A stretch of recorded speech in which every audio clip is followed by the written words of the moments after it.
ఎట్లా బాయ్ వెనకాలకి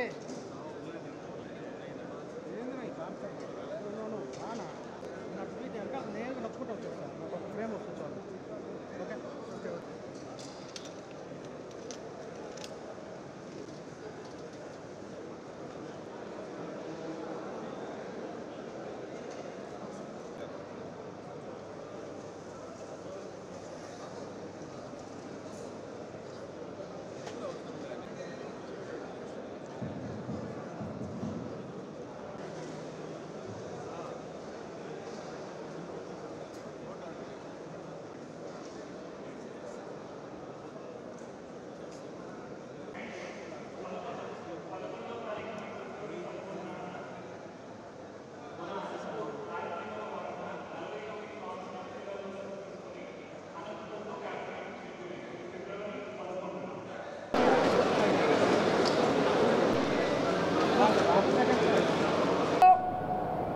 జగన్మోహన్ రెడ్డి గారు ఎన్నికల శంఖారావం పూరించారు. ఆ ఎన్నికల సభ చూస్తేనే అందరికీ అర్థమవుతుంది జగన్మోహన్ రెడ్డి గారు ఎన్నికలకు సిద్ధమయ్యారు అని.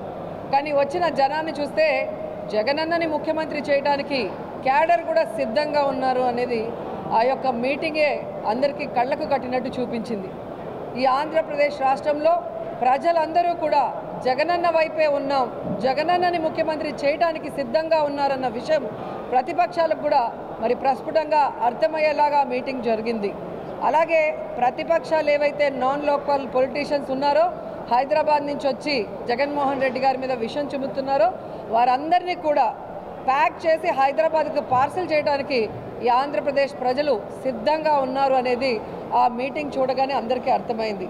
దానిని మించిన మీటింగ్ అనంతపురంలో జరగబోతుందని కూడా గర్వంగా చెప్పగలను. ఎందుకంటే ఈ రాయలసీమ ప్రాంతంలో లాస్ట్ ఎన్నికల్లో అంతకుముందు ఎన్నికల్లో మీరే చూశారు అత్యధిక ఎమ్మెల్యేలు ఎంపీలని గెలిపించి జగనన్నకి అండగా నిలిచిన ప్రాంతం. ఈరోజు మరి జగనన్న కోసం జరిగే ఈ మీటింగ్లో అనంతపురంలో మినిమం 5 లక్షల మంది అనేది ఖచ్చితంగా అక్కడికి వస్తారు అన్న విషయాన్ని కూడా గర్వంగా తెలియజేసుకుంటున్నా. ఎందుకంటే ఈరోజు ఈ రాష్ట్రంలో ప్రతి కుటుంబానికి పార్టీ కులం మతం చూడకుండా ఆయన చేసిన సహాయ సహకారాలు, అలాగే ఈరోజు జగన్మోహన్ రెడ్డి గారు మళ్ళీ వస్తేనే ఇవన్నీ కంటిన్యూ అవుతాయి, అలాగే ఈ రాష్ట్రం బాగుంటుంది అభివృద్ధి చెందుతుందన్న నమ్మకం క్యాడర్లో ప్రజల్లో బలంగా ఉంది. కాబట్టి ఇది సూపర్ సక్సెస్ అవుతుందని కూడా మనస్ఫూర్తిగా తెలియజేసుకుంటూ మా ఎమ్మెల్యేలు ఎంపీలు అందరూ కూడా ఇక్కడ 7 పార్లమెంటుకు సంబంధించిన వాళ్ళందరూ కూడా వచ్చారు. అందరూ కూడా ఈ సభని సక్సెస్ చేసే విధంగా డిస్కషన్ చేసుకోవడం చాలా సంతోషంగా అనిపించింది. చంద్రబాబు నాయుడు ఒక రాక్షసుడు, ఒక నీచుడు. పిల్లనిచ్చిన మామని వెన్నుపోటు పొడుస్తాడు, ఓట్లేసిన ప్రజలకి అన్యాయం చేస్తాడు. తనని ముఖ్యమంత్రి చేసిన ఈ రాష్ట్రాన్ని కారణం లేకుండా తన స్వలాభం కోసం ముక్కలు చెక్కలు చేస్తాడనేది రాష్ట్ర ప్రజలందరూ గమనించారు కాబట్టే, అర్థం చేసుకున్నారు కాబట్టే 2019లో అతన్ని తరిమి కొట్టారు. ఈసారి ఆ 23 సీట్లు కూడా వచ్చే పరిస్థితి చంద్రబాబు నాయుడుకి లేదు. అందుకే వాళ్ళకి మతి స్థిమితం. ఈరోజు చూస్తే మతి తప్పి మాట్లాడుతున్నాడు. ఈరోజు చంద్రబాబు నాయుడు 14 సంవత్సరాల్లో ఏం చేశాడో ఒక్కసారైనా మాట్లాడు. సరే ఈసారికి ఇంకో అవకాశం ఇస్తే ఏం చేయబోతున్నాడో కూడా ఎప్పుడు మాట్లాడు. ఎంతసేపు జగన్మోహన్ రెడ్డి గారిని, జగన్మోహన్ రెడ్డి వెనుకున్న సైనికులైన మాలాంటి వాళ్ళని దుమ్మెత్తిపోయటం, తన పచ్చ ఛానళ్లతో ఏ విధంగా విషం చిమ్మటం అనేది మనం గమనిస్తున్నాం. కానీ జగన్మోహన్ రెడ్డి గారు తన ప్రతి మీటింగ్లో కూడా తాను ఏం చేయబోతున్నాడు, తాను చెప్పింది ఏం పూర్తిగా చేశాడో చెప్పి నేను మీకు చేశానని నమ్మితేనే మీకు అభివృద్ధి కానీ సంక్షేమం కానీ మీ కుటుంబానికి అందిందని నమ్మితేనే నాకు ఓటేయండి అని అడుగుతున్నారు అంటే అది దమ్మున్న నాయకుడి లక్షణం. తాను పనిచేశాడు, 100% ప్రజలకి సంతోషాన్ని అలాగే సంక్షేమాన్ని అభివృద్ధిని అందించాడు కాబట్టి అంత ధైర్యంగా అడగగలుగుతున్నాడే తప్ప చంద్రబాబు నాయుడు లాగా కుంటి సాకులు చెప్పి తప్పించుకోలేదు. కాబట్టి చంద్రబాబు నాయుడు మాట్లాడే మాటలు ఈరోజు ఫ్రస్ట్రేషన్కి ప్రతీక. తన కొడుకు చేతగాని వాడు లోకేష్, తన దత్తపుత్రుడు ఎప్పుడేం మాట్లాడతాడో తెలీదు. ప్యాకేజ్ ఇస్తే 5 నిమిషాలు తప్ప ఆ తర్వాత కంటిన్యూయేషన్ ఉండదు ఆయనకి సపోర్టు. అలాగే ఇప్పుడు కొత్తగా 4వ కృష్ణుడిని ఎంటర్ చేశారు. మరి ఆవిడ ఈ రాష్ట్రాన్ని ముక్కలు చెక్కలు చేసిన కాంగ్రెస్ పార్టీ, ఈ రాష్ట్రానికి ప్రత్యేక హోదా రాకుండా పార్లమెంట్లో తలుపులేసి అన్యాయం చేసిన కాంగ్రెస్లోకి ఎంటర్ అయి రాష్ట్రంలో కేంద్రంలో కాంగ్రెస్ 2 సార్లు అధికారంలోకి రావడానికి కారణమైన రాజశేఖర రెడ్డి గారి పేరుని ఆయన మరణించిన తర్వాత FIRలో రాసి అవమానించిన కాంగ్రెస్ పార్టీలోకి ఎంటర్ అయి ఆ వైఎస్ఆర్ గారి కుటుంబాన్ని ముక్కలు చెక్కలు చేసి వైఎస్ఆర్ కొడుకుని కారణం లేకుండా ఏ విధంగా అన్యాయంగా తప్పుడు కేసులు పెట్టి జైల్లో పెట్టిన ఆ కాంగ్రెస్లోకి ఎంటర్ అయి స్వలాభం కోసం జగనన్న మీద విషం చిమ్ముతూ ఈ రాష్ట్ర ప్రజల్ని అవమానిస్తుంటే ఏ విధంగా వాళ్ళని ప్రజలు నమ్ముతారు, వాళ్ళకి ఓట్లు వేస్తారో ఒకసారి ఆలోచించండి. కాబట్టి పక్క రాష్ట్రాల్లో ఓట్లు పెట్టుకొని పక్క రాష్ట్రాల్లో కాపురాలు చేసుకుంటూ పక్క రాష్ట్రాల్లో కోవిడ్ సమయంలో హ్యాపీగా సేఫ్గా ఉంటూ ఎలక్షన్స్ వస్తే సంక్రాంతి వస్తే డూడు బసవన్లు వచ్చినట్టు ఆంధ్రప్రదేశ్కి వచ్చి జగన్మోహన్ రెడ్డి గారి గురించి అవాకులు చవాకులు పేలితే జనాలు వీళ్ళందరినీ కూడా తొందరలో హైదరాబాద్కి కట్టగట్టి పార్సల్ చేస్తారని కూడా ఈ సందర్భంగా తెలియజేసుకుంటున్నారు.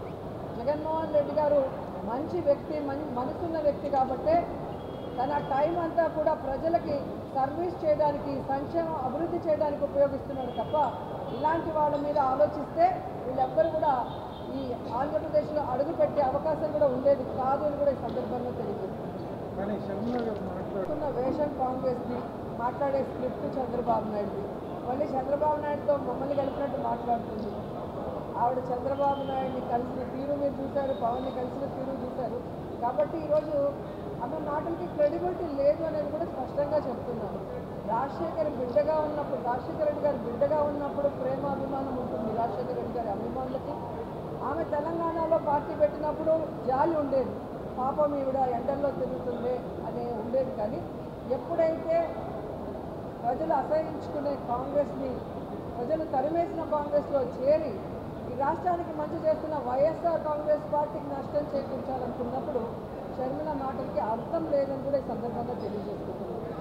ఎందుకంటే షర్మిల గారు తెలంగాణలో పార్టీ పెట్టినప్పుడు స్పష్టంగా చెప్పింది, నేను ఇక్కడే పుట్టాను, ఇక్కడే చదువుకున్నాను, ఇక్కడే పెళ్లి చేసుకున్నాను, నా ప్రాణం ఉన్నంత వరకు ఈ తెలంగాణ ప్రజలకి కష్టం వచ్చినా నష్టం వచ్చినా అండగా ఉంటానని చెప్పింది. మరి అలాంటి బిడ్డ ఈరోజు ఆ పార్టీని కాంగ్రెస్లో విలీనం చేసి తెలంగాణని గాలి వదిలేసి ఆంధ్రప్రదేశ్లో వచ్చి మళ్ళీ కొత్త అవతారం ఎత్తితే ఏ విధంగా గౌరవం ఉంటుంది, మాటకి క్రెడిబిలిటీ ఉంటుంది. ఈరోజు జగన్మోహన్ రెడ్డి గారు చూడండి, పావురాల గుట్టలో ఇచ్చిన ప్రామిస్ని ఫుల్ఫిల్ చేయడానికి ఎన్ని అవమానాలు, ఎన్ని కష్టాలు, ఎన్ని తప్పుడు కేసులు పెట్టి జైల్లో పెట్టినా ఏ రోజు కూడా ఎవరికి కమిట్ అవ్వలేదు, ఎవరికి తల ఉంచలేదు. ఈ రోజు వరకు ఎవరితో కలిసి పొత్తు పెట్టుకొని ఎన్నికలకు వెళ్ళలేదు. కాబట్టి ఎవరో ఏదో చెప్తే ప్రజలు నమ్మేస్తారనుకుంటే అది పిచ్చి, వాళ్ళ పిచ్చి. జగనన్న ఎవరితో పొత్తు పెట్టుకోవాల్సిన అవసరం లేదు, అది స్పష్టంగా ఆయన అనేక సార్లు చెప్పారు. భవిష్యత్తులో కూడా కేంద్రంలో ఎవరు అధికారంలోకి వస్తారో వాళ్ళు రాష్ట్ర ప్రయోజనాలకి సపోర్ట్ చేస్తే వాళ్ళకి బయట నుంచి సపోర్ట్ చేస్తారని చెప్పడం అనేది కూడా మీరు గమనించారు. చంద్రబాబు నాయుడు ఓటు నోటు కేసులో దొంగలా దొరికిపోయిన చంద్రబాబు నాయుడు పిల్లనిచ్చిన మామకు వెన్నుపోటు పొడిచి ఎమ్మెల్యేలని ఎంపీలని ఎత్తకపోయి వైస్రాయ్లో పెట్టి చెప్పులు వేయించినోడు. అసలు రాజకీయాల్ని డబ్బుతో భ్రష్టు పట్టించి పక్క పార్టీలో గెలిచిన వాళ్ళని డబ్బులు పెట్టుకునే ఈ పెద్ద మనిషి మా గురించి మాట్లాడడం సిగ్గుచేటు. నేను ఆ పార్టీలో 10 సంవత్సరాలు పనిచేశాను. ఈ 10 సంవత్సరాల్లో నేను ఏ రోజైనా ఒక తప్పు చేశానో, ఒకరి దగ్గర ₹1 తీసుకున్నానో ప్రూవ్ చేయమనండి. మీ పార్టీలో పనిచేసిన వ్యక్తినే కదా. ఈరోజు 24 సంవత్సరాల తర్వాత ఈరోజు ఆయన కనిపిస్తుంది, 10 రోజులు అమ్ముకుంటున్నాను. దీన్ని బట్టి ఆయన స్థాయి ముఖ్యమంత్రి స్థాయి నుంచి మా స్థాయికి వచ్చేసింది అనేది గమనించాలి. జగన్ గారి మీద వాళ్ళ చెల్లెలే చేసినప్పుడు ఎవరో తెలియని వాళ్ళు మనం సామాన్యుల్ని కౌన్సిలర్ చేసినప్పుడు వాళ్ళ అమ్ముడిపోయి మాట్లాడరని ఎలా అనుకుంటారు మీరు? వాళ్ళ వ్యాపారం ఏంటో ఒకసారి కనుక్కోండి. వాళ్ళు ఈరోజు కౌన్సిలర్ అయ్యారు అంటే వైఎస్ఆర్సీపీ పుణ్యం. సామాన్యుల్ని కూడా ఈరోజు ఎంపీల్ని, ఎమ్మెల్యేలని, ఎమ్మెల్సీలు చేసి అన్ని సామాజిక వర్గాలకి న్యాయం చేసిన వ్యక్తి జగన్మోహన్ రెడ్డి గారు. ఆయన బాటలోనే మేము కూడా రాజకీయ వాళ్ళు లేకపోయినా, రాజకీయ అర్హత లేకపోయినా మంచివాళ్ళుగా, పేదవాళ్ళుగా ఉన్న వాళ్ళని తీసుకురావాలనుకున్న క్రమంలో వీళ్ళు వచ్చారే తప్ప వీళ్ళు పార్టీ జెండా మోసింది లేదు, పార్టీకి పనిచేసిన వాళ్ళు కాదు. కానీ ఆ కృతజ్ఞత లేకుండా ఈరోజు ఎవరో చెప్పిన మాటలకో దేనికో లొంగి నా మీద నిందేస్తే ఖచ్చితంగా భగవంతుడు సమాధానం చెప్తాడు. నేను ఎప్పుడూ చెప్తాను, జగన్ అన్నలాగే నేను కూడా భగవంతుడిని నమ్ముతాను. ప్రజలకు సర్వీస్ చేయాలని పాలిటిక్స్లో వచ్చాను. నన్ను ఎవరు ఎన్ని మాట్లాడినా అది భగవంతుడికే వదిలేశాను. మాట్లాడిన వాళ్ళంతా కూడా కాలగర్భంలో కలిసిపోయారనేది చరిత్ర చూస్తే మీకే అర్థమవుతుంది. ఒకసారి సీట్ లేదంటారు, ఒకసారి సీటు ఎంపీగా ఒంగోలు ఇస్తానంటారు. పక్క రాష్ట్రాలకి ముఖ్యమంత్రులు కూడా చేసేసేలాగా ఉండండి మా అందరినీ చూస్తూ ఉంటే. అంటే వీళ్ళ ఫ్రస్ట్రేషన్ ఎలా ఉంది అంటే తెలుగుదేశానికి, జనసేనకి, ఈరోజు కాంగ్రెస్కి అభ్యర్థులు లేరు అనౌన్స్ చేద్దామంటే. సో అది లేక ఏం చేస్తున్నారు, వైఎస్ఆర్ కాంగ్రెస్ మీద పడి ఆడవటం. వీళ్ళు 175 మంది క్యాండిడేట్లు పెడతారు, లేదా కావాలంటే మార్పులు చేర్పులు కూడా చేసుకోవడానికి వీళ్ళకి క్యాండిడేట్లు దొరుకుతున్నారు. మాకు దొరకట్లేదే అన్న బాధ, కక్ష సాధింపు, ఈ విధంగా క్యాడర్లో కన్ఫ్యూజ్ చేస్తూ లీడర్లు కొట్టుకునే పరిస్థితిని తీసుకొస్తుంది మధ్య ఛానళ్ళు మాత్రమే కూడా ఈ సందర్భంగా తెలియజేస్తున్నాను.